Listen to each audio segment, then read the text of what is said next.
Resident Evil over the years has introduced many strong protagonists that have conquered their adversaries and captivated audiences alike. One such protagonist is Jill Valentine, who is a main protagonist from the first game and over the years has evolved to be one of the strongest characters the franchise has produced. So, without further ado, let's jump right into the video to learn more about Jill Valentine.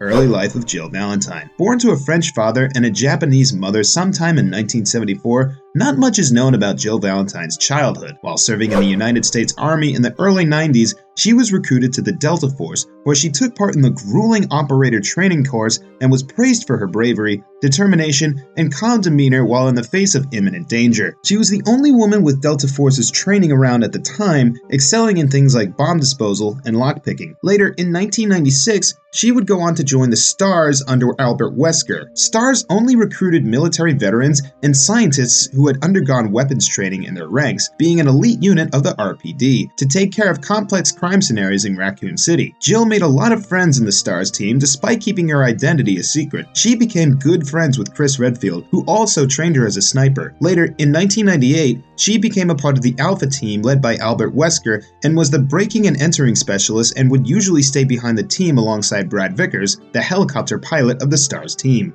Weskers Betrayal. The Bravo team was dispatched to the Arklay Mountains area near Raccoon City in the wake of gruesome murders and cannibalism incidents on the night of July 23, 1998. However, just a few minutes into the operation, all communication was lost with the team and Alpha team was sent in to salvage the situation. When they reached there, they found the Bravo team helicopter with smoke coming out of it and the mutilated remains of the pilot Kevin Dooley. Following that, they were attacked by a group of Cerberus, which led to the demise of Joseph Frost. The rest of the team was forced to take refuge in the nearby abandoned Spencer Mansion after Brad Vickers, their helicopter pilot, abandoned them. Once inside the mansion, Wesker disappeared and Jill was separated from Chris. She decided to look for clues herself and received help from Barry Burton occasionally. During her investigation, she encountered the residential area and the underground tunnels, facing several mutated creatures on her way. She had a hunch about Barry, believing that he was hiding something from her. Her suspicion was right, and he subsequently attacked her, but she managed to tackle him and take his gun away. However, she returned his gun when Lisa Trevor attacked them, and both of them managed to escape. Skeptical about Barry, Jill made her way to the lab, where she teamed up with Chris and Rebecca Chambers of the Bravo team. Together, they learned that Albert Wesker had been working with Umbrella all along and had threatened Barry to cooperate with him, and if he didn't, Barry's family would be endangered.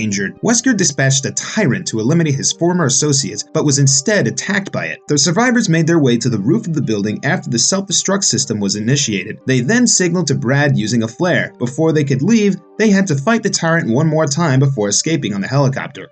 Return to Raccoon City. After Jill, Chris, Rebecca, Barry, and Brad returned to Raccoon City, they asked for a full-scale investigation into the works of the Umbrella Corporation, which was denied by the chief of RPD, Brian Irons. With no other alternative, they decided to travel to Europe to figure out Umbrella's motive. Chris was the first to reach Europe, while Barry moved his family to Canada. Jill, on the other hand, decided to stay back and look for clues that would lead her to the underground facilities of Umbrella. But unfortunately, it didn't work out as planned, since just 2 months after the incident at the Spencer Mansion, the T-virus outbreak took place in Raccoon City, and Jill was forced to abandon her house and take refuge in a desolate warehouse initially. Later, while looking for a way to escape the Uptown district of Raccoon City, she encountered Brad at the Blackjack bar and witnessed him getting bit by a zombie. Brad warned Jill about a creature that was looking for STARS officer, but soon enough, the creature, a Nemesis T-type, showed up and killed Brad, prompting Jill to make her way to the RPD. She managed to get rid of the Nemesis for some time as she made her way inside the RPD. The East Wing had been barricaded by the surviving police officers, leaving her no option but to venture into the West Wing. She came across a senseless Marvin Brand and believed that he was dead and made her way into the evidence room, where she retrieved the keys to the City Hall and the STARS office. At the STARS office, she retrieved her lockpick and also intercepted a message from someone named Carlos, who had been separated from his associates. However, she was once again attacked by the Nemesis, for which she left the police station and made her way downtown, where she came across the corpses of mercenaries and also came across Carlos,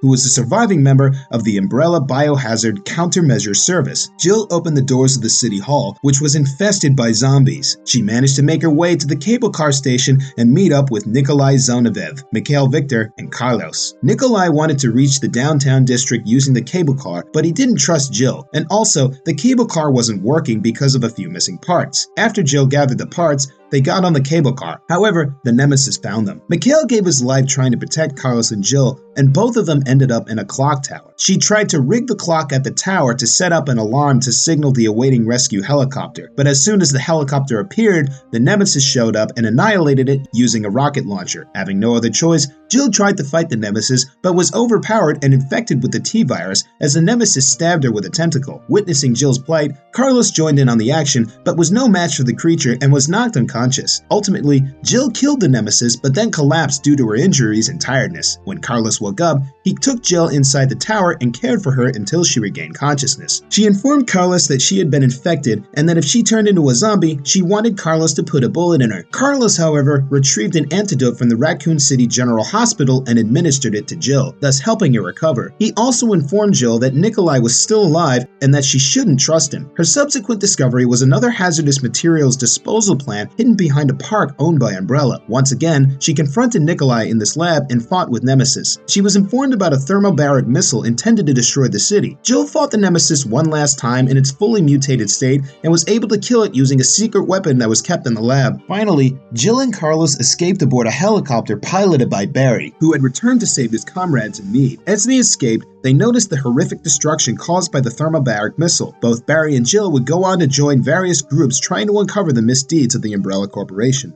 Collapse of Umbrella. Jill went on to join an anti-bioterrorism outfit alongside Chris, and in 2003 they received information about a pack of mutant wolves terrorizing the Caucasus region of Russia. When they went there to investigate, they found nothing but zombies in the village. To look for survivors, they searched several buildings and eventually came across a little girl named Anna, who had been kept hidden in a closet by her father. From Anna, they learned that the adults would usually gather at the silo. Jill and Chris went out to look for more survivors near the silo, but only found the corpse of the village chief frozen to death in the refrigerator, trying to escape the zombies. As they came out of the silo, they encountered Albert Wesker, but Wesker managed to escape as the floor in front of the silo collapsed and two hunters came out. After taking down the hunters, Jill and Chris followed Wesker back to Anna's house and found him standing in front of a safe. It was then revealed that the entire village worked for Umbrella and that Anna's father collected data. Moreover, the locket Anna was wearing was the key to the safe. However, Anna's father, trying to keep the data away from Wesker, had rigged the safe with explosives. They used that opportunity to escape with Anna, after which she revealed that her father worked at the nearby chemical factory. Still, Chris and Jill were able to figure out that it actually belonged to Umbrella. The two of them, along with the local bioterrorism containment unit, stormed the facility where they came across a new kind of bioweapon called the Talos, and also encountered its creator, Colonel Sergei Vladimir. The Colonel trapped them inside the Talos containment, but the two managed to defeat the monster. Following that, with the evidence they had gathered, they brought down Umbrella. But with Wesker still at large, they couldn't breathe a sigh of relief. In order to contain the crisis, Jill and Chris, along with 9 other members, would go on to create the BSAA. Vetro and the disillusioned FBC. Mysterious corpses started appearing around the beach of the city of Terra Grigia after the city had been destroyed a year prior because of a massive outbreak caused by the Vetro. Jill and Parker were sent to investigate the corpses by the director of BSAA, Clive R. O'Brien. Once their investigation was done, Clive informed them that Chris and Jessica were missing. Jill and Parker went looking for them at their last known coordinates in the Mediterranean, where they came across a ship named Queen Zenobia. While searching the ship, the pair were deceived into believing that Chris was held captive in a room. However, when Jill acquired the key to the room, they found out that it was nothing but a decoy, and in no time, the two of them were rendered unconscious after being gassed out. After waking up in different rooms, the two of them met up and came across an FBC agent, Raymond Vester, who failed to explain how he had gotten there. Parker and Jill also came across a video from the Vetro stating that they plan on releasing a new strain of T-virus known as the T-Abyss in 1/5 of the ocean waters after the FBC destroyed their forces in Terra Grigia. In the meantime, Chris and Jessica reached Queen Zenobia and reunited with Parker and Jill. Once there, they were confronted by Raymond, posing as an agent for Vetro, but was shot at by Jessica. Jill and Chris went up to the ship's lab to destroy the virus and uncovered that Landau, the director of FBC, was working with Vetro to increase funding and influence of the FBC. On the other hand, Parker learned that Jessica was actually a mole for the FBC and pointed his gun towards her, prompting her to start the self-destruct sequence of the ship. Jill and Chris managed to escape. However, Parker wasn't as lucky and fell off a catwalk. It was revealed that Clive had staged this course of investigation to expose Landale, but was later arrested by Landale. After that, they learned about another ship named Queen Dido that had sunk near the coast of Terra Grigia. When they reached the ship, they encountered Jack Norman, the leader of Vetro, who had survived the solar ray blast in Terra Grigia by injecting himself with the T-Abyss virus and video evidence to prove Landale's involvement with Vetro. Chris and Jill managed to defeat Norman and went on to broadcast it, which resulted in the dissolution of FBC while Clyde was released. Brainwashed Jill ended up working for Wesker. Chris and Jill went back to the Spencer mansion in 2006 to find Oswald E. Spencer, one of the original founders of Umbrella. However, Wesker found him before they could. Wesker managed to defeat both of them, and Jill pushed him along with herself to the bottom of the mansion in a last-ditch effort to save Chris. She later returned to fight the BSAA after being brainwashed by Wesker, who had experimented on her and attached a mind control device which Chris and his new partner Sheva removed. The two of them left her behind to confront Wesker because she was rendered unconscious after the device was removed from her. But later, she was woken up by Josh Stone, the captain of the BSAA Delta team, who she managed to recognize and paired up with to flee the Tricell facility. She then went on to board a helicopter with Josh and went to the volcano where the stealth bomber had crashed to rescue Chris and Sheva. Wesker tried to stop the helicopter with his tentacles but was killed by Chris and Sheva, who used an RPG on him, killing him. All of them managed to return to BSAA, upon which she was kept under observation in a lab due to her prolonged exposure to different kinds of viruses while being held captive by Wesker. However, she was able to get back to her work with the BSAA. As Resident Evil Village unfolds, what is Jill occupied with? After her stint as Wesker's lab rat, she spent an extensive amount of time in the lab of BSAA being tested, but it's unlikely that she is still there during the events of Resident Evil Village, which takes place in 2021. She is most likely working for the BSAA behind the scenes, as she mentioned earlier in her letters to Barry that she planned to return to active duty fighting BOWs. However, Jill is all set to return to work alongside Chris and his sister Claire in the upcoming animated movie Resident Evil Death Island, set between the events of Resident Evil 6 and 7, which will help us figure out what she has been doing after recuperating in the BSAA lab.